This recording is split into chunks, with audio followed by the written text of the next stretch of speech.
Welcome to Flosstube and Variety Show number 177, possibly? I should have looked it up.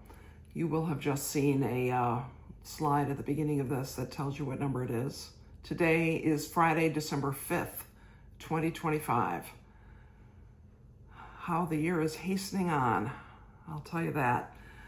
I'm Emily Williams in Chapel Hill, North Carolina, and those of you who are interested in the weather and what's behind me, it's gray. We actually are technically still under a winter weather advisory, but it's 39 degrees or so. So I don't know what kind of wintry weather could be sustained at that temperature.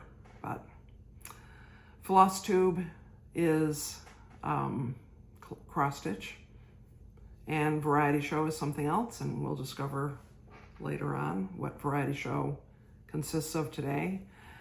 And I didn't make a Flosstube video last week because of the Thanksgiving holiday. We were gone on Friday. Boy, it's hard to believe that was a week ago. I'll tell you more about our family shenanigans and travels later on. But Cindy and I did make a galloping horse video, so I hope you've had a chance to see that if you're interested in the quilting side of things at all. Cindy, of course, is great fun, and I love making videos with her. And she always has lots of sewing and that type of stuff to show. I usually have some to show, so you could check that out. Another thing, well, I'll get to that in a moment. Let's get on to the Flosstube part, cross stitch. So I worked a little bit on Quaker pattern book with my needle, Ellen Chester. I've mentioned before, Ellen is one of the founders of the Queen City Sampler Guild that I have enjoyed being part of for the past couple of years. And she's a designer, and this is the first panel of her design,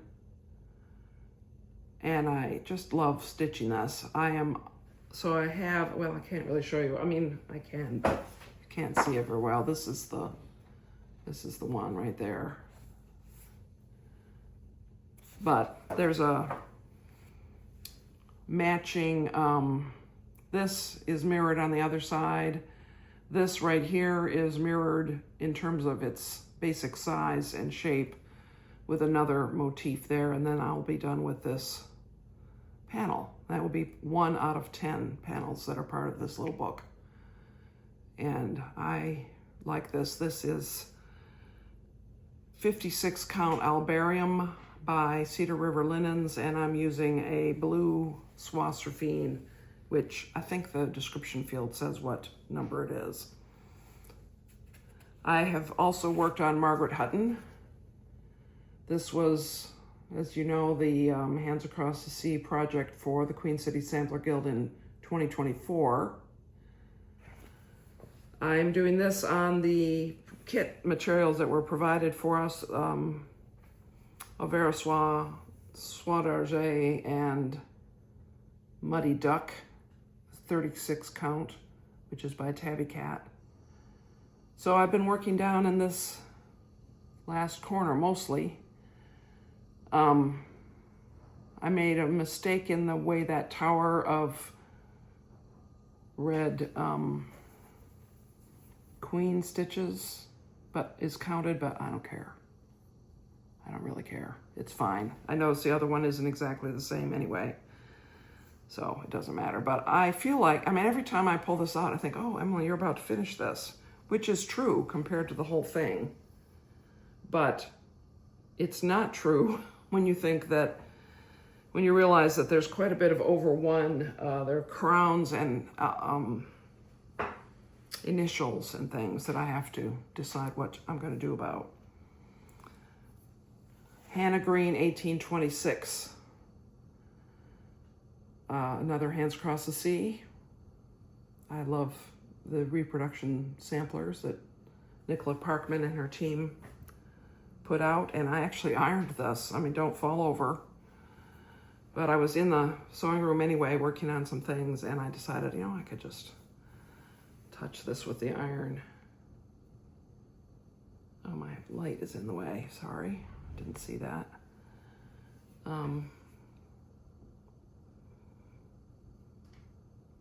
Yeah, it's coming. I've been, during football games and things like that, I've been doing this fill in down there. I cannot get this to, there we go. It's better. I don't understand. Been finishing up the border, stitching. I started that little yellow house.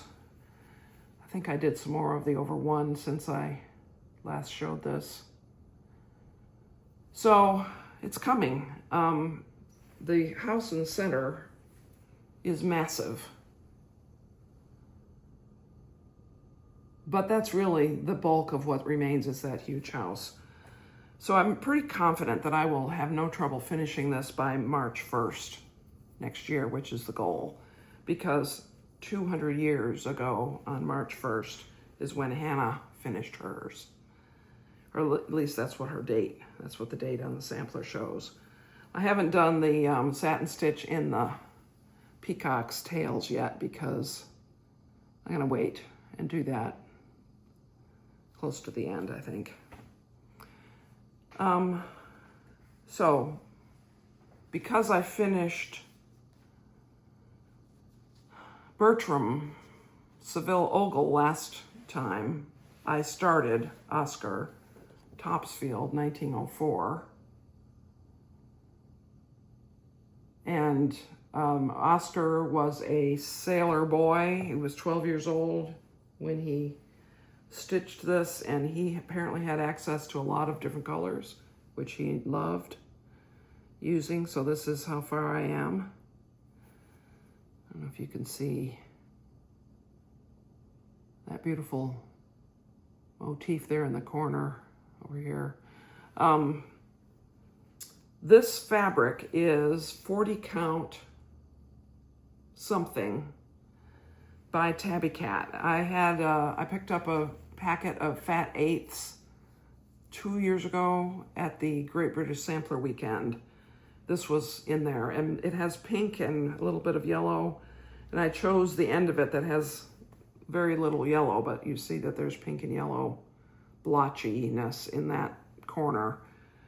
But I chose the end that's less blotchy to put this sampler. But there's quite a bit of sort of a, what would you call it? A light olive green in the threads that he selected, along with a lot of other colors. And I decided it looked nice, and it's a great way to use this kind of fabric. I'm using the called for DMC.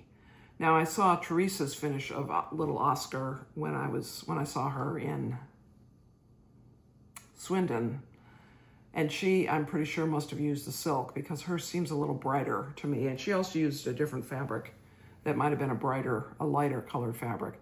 The light today is very, it's so gray outside, so it's hard to appreciate what any colors really are. I also finished one of these Christmas pears. This is the class project for one of the Jingle Ball classes, which is tomorrow afternoon. And Jingle Ball has started as I'm recording this. I hope to see some of you there. So I finished the stitching of that pear. And this is also Tabby Cat linen. It's 40 count, I believe. And I used 3865, I think, DMC. It's one of their near white colors. And this is a cherry pink, pomegranate sort of pink. It looks a little orangey in the light here, but it's not really orange. And I needed, so the pattern calls for, it shows in the how to make it into a pear that you need a backing fabric that you make the back of the pear out of, and it shows green velveteen. But I picked up a piece of, this is cherry wood, which is a quilting fabric. It's a slightly mottled, solid, it's a nice quality thickness of fabric. And so I picked some of this up at the Carey Quilting Company, which is our local quilt store, to be the back. I picked up some green wool to be the leaves, and there's a little patch that you put on the bottom that is where you sew it together, and some sort of dark red garnet colored pearl cotton to stitch it together. And so the whole look is sort of like this, and I think it's nice.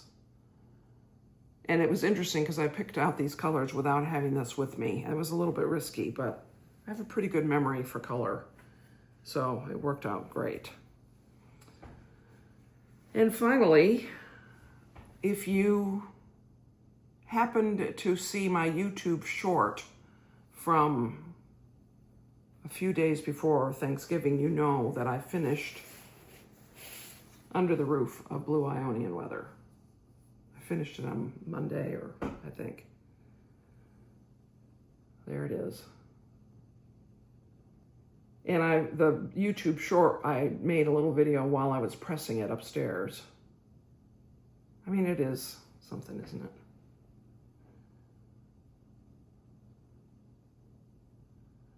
And so anyway, if you want to, listen to me natter on about this while I'm ironing it, you can do so. This is 18 count Aida. It's 2 strands of DMC. There are about 140 solid colors and about 80 or 90 blends.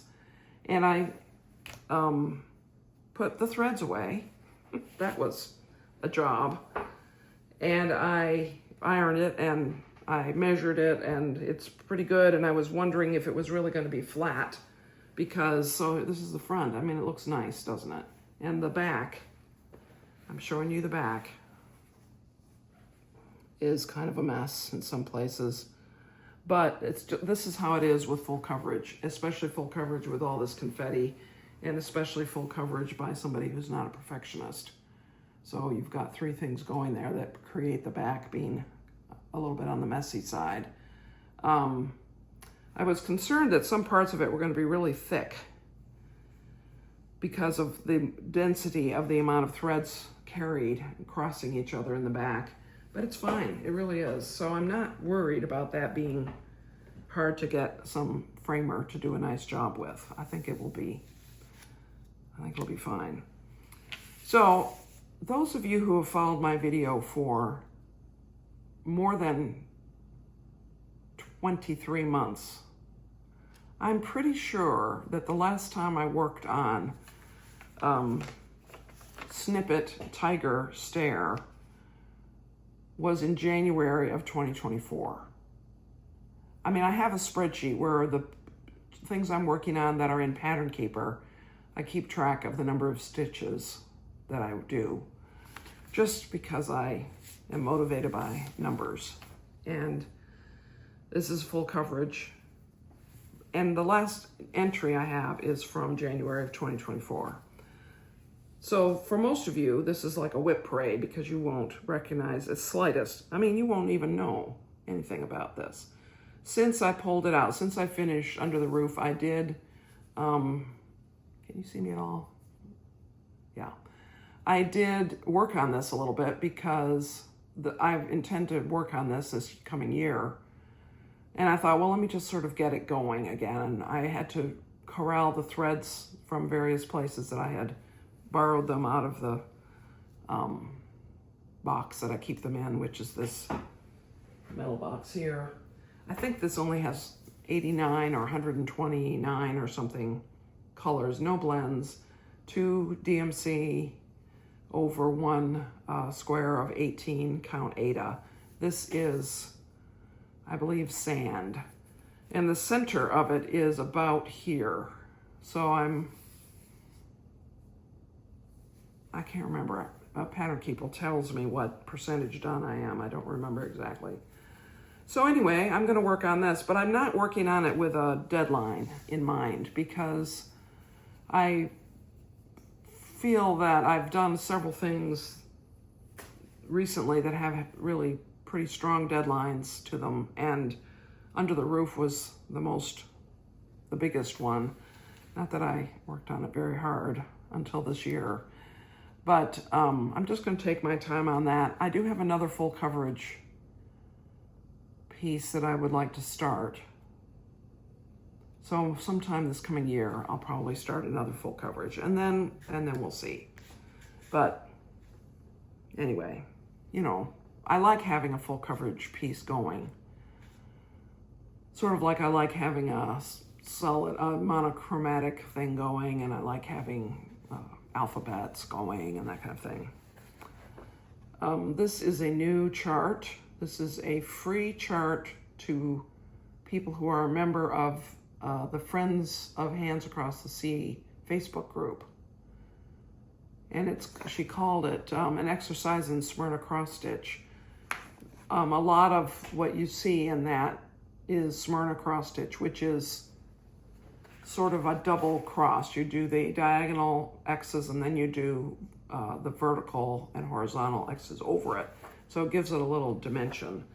And that is pretty small. The chart shows it in red, a single color. You can do it in any color you like. So because it's small and cute, I might do it. MC 1899. MC is unknown who MC is. So I'm not sure what color I might do it in. But it's 84 by 84, I think.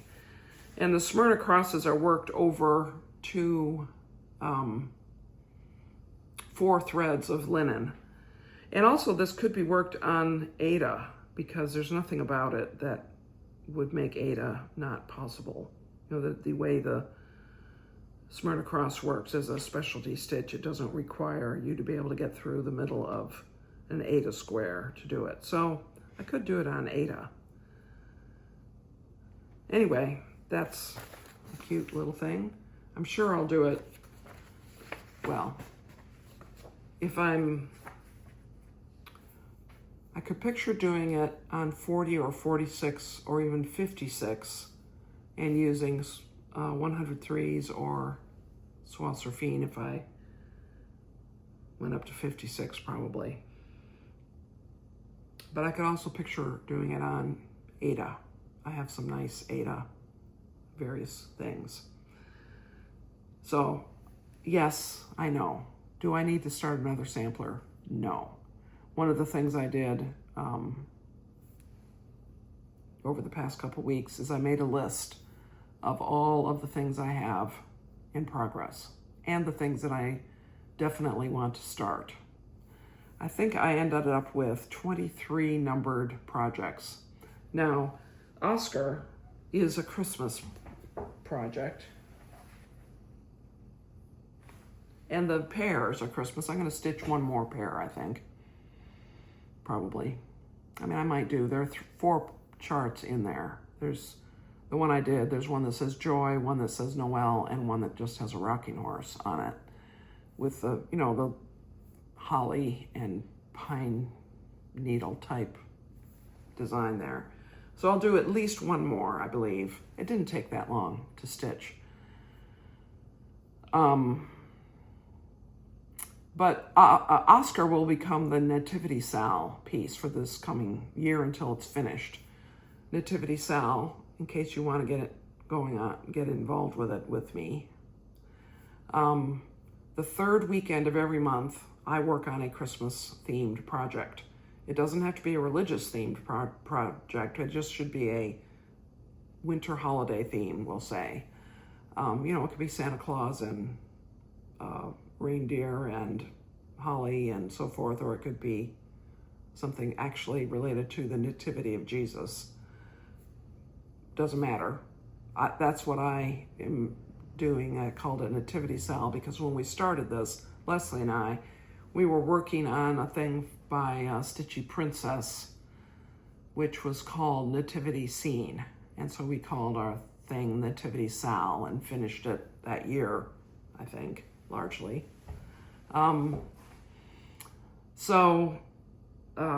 Oscar will become the Nativity Sal weekend project after December. This month I'm going to work on it whenever I want to, all through the month, because it is a Christmas themed piece. But starting in January, I will work on it on the 3rd weekends. Yeah. So that's all the cross stitch. Well, how much time? Wow, I have been going on and on. Well, I just wanted to just tell you a little bit about our Thanksgiving holiday. We had such a nice time with Byron's family.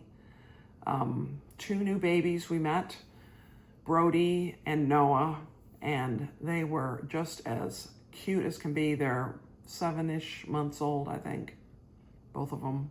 They're cousins. Second cousins. They're actually step cousins because Amanda is Wayne's daughter and Darby is Richard's son, and they are first cousins generationally, but Wayne and Richard are step brothers, so step cousins technically, but you know, at that age it doesn't matter. And frankly, all of the family gets along so well, and we are so closely and warmly connected to each other throughout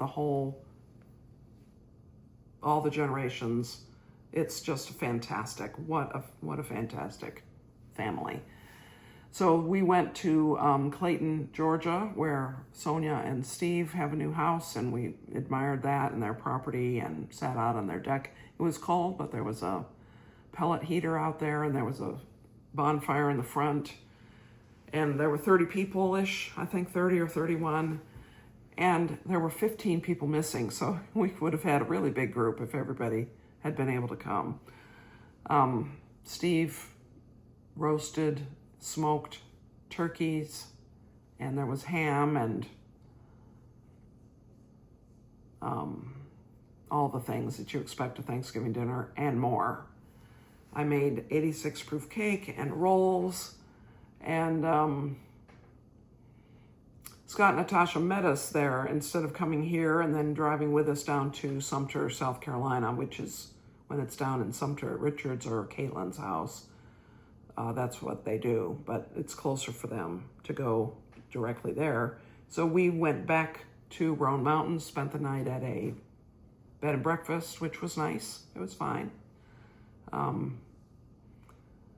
This couple that run this bed and breakfast are used to having hikers on the Appalachian Trail stay in their rooms or in the hostel and so the breakfast spread was unbelievable. It was, I mean, we were the only 2 guests at the bed and breakfast, and there was enough food set out, both in quantity of each dish and probably 7 or 8 different dishes, at least. There was enough food for 25 people probably, and here are the 2 of us, and you know, they weren't at all pushy. They didn't make us eat everything, but it was very tempting to eat everything because it all looked so delicious. And what we did eat was delicious. Then we spent the morning at Scott and Natasha's, and we admired their chickens and chatted. And so one fun thing is, you know, we always ask them what they would like for Christmas because we'd like to get them something they want. I also try to think of things that would be not necessarily things that were on their list. And so Scott wants an incubator to be able to hatch chicken eggs. So I need to remind him to send us the link of the one he wants. He was going to do some research. And the beauty of chicken eggs is you know when the day is going to be that they're going to hatch, because it is 21 days, period. It's not like human babies that might come early, might come late, and all that. Chickens, you know. And so we have set hatching day, and Byron and I are going to go up there for hatching day. So that will be fun. When that gets closer, I will, I'm sure, be insufferably telling you about it. But that should be fun and very interesting. I mean, you know, when you put 12 eggs in an incubator, you will not get them all to hatch. And not all the chickens will be perfectly formed. So I think that, you know, 80% or 75% is about the yield out of an incubator full of eggs that somebody would have set up in their house. So, you know, we're going to be prepared for not everything being absolutely picture perfect, but it will be pictured. What is perfect will definitely have pictures. It was pretty cold. It was very cold, in fact. I think it was not above freezing when we were there in Tennessee. So we mostly sat inside, just walked out to the chicken yard. The chickens this is their first winter. They like their chicken house. They don't spend a lot of time wandering around outside. And then we drove from there to Winston-Salem and had supper with dear friends of ours who live near there. And that was very fun. And then we came home, and Cindy was home for 36 hours, and we made the most of it, did a little shopping. We opened days 1 through 17 of our Jenny Countdown to Christmas box. My next video, I'll show you a few things that were in that box. And when Cindy gets back, we will open the rest of it. I don't know if we'll open it day by day because she is going to be gone for Christmas for a couple of days for Christmas, but we'll do something with it.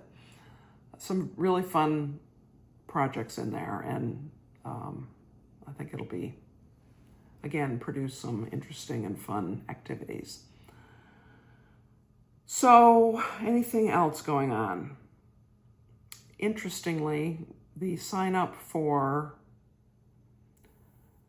the Mrs. Parkman's Academy of Needlework 2027 has not been announced yet. When we were there, it was only 5 weeks ago or so, maybe 6. Nicola was talking about in December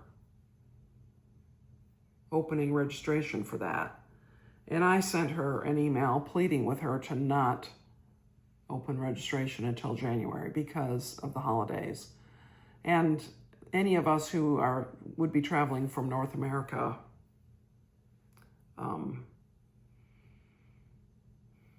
just 6 weeks after the one we just were at, I don't know. I think Leslie and I might have said no if we had already gotten that early bird invitation, but I think we're both warming to the idea. So, Roxy, if you're watching, Teresa, Carol, Samantha, Ginger, Susan, all you people, maybe we'll all meet again in 2027. So, is that all I wanted to talk about today? Oh, Jingle Ball has started as we speak. It is underway. I will definitely be heading over there maybe soon just to drop in, but probably more likely this evening will be my first foray into Jingle Ball. I think Byron has something going on tomorrow afternoon. There's some gathering of people watching K-pop demon, I don't know, there's something like that, which I'm sure I'm getting it wrong in the details. There's some movie or show that he's going to go over and join some friends to watch, which I'm sad to say I have no interest in at all. And then I think on Sunday he's going to be going to a movie version of a musical. I can't remember which one that is either. I mean, it's a musical that if you're into musicals, you would have heard of because I had heard of it. And then the Tar Heels are playing basketball at 6:30 or 7 o'clock or something that night. So it's possible that whoever goes with him to the movies will come back over here and we'll watch the game together Sunday evening. So my Jingle Ball will be cut up, but maybe I'll see some of you there.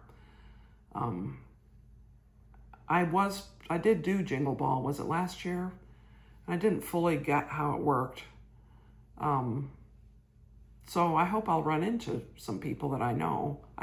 I know enough people now, having been to a few retreats and events, that it's possible that I will run into people. Or those of you who I see on Flosstube, that I'll see you there.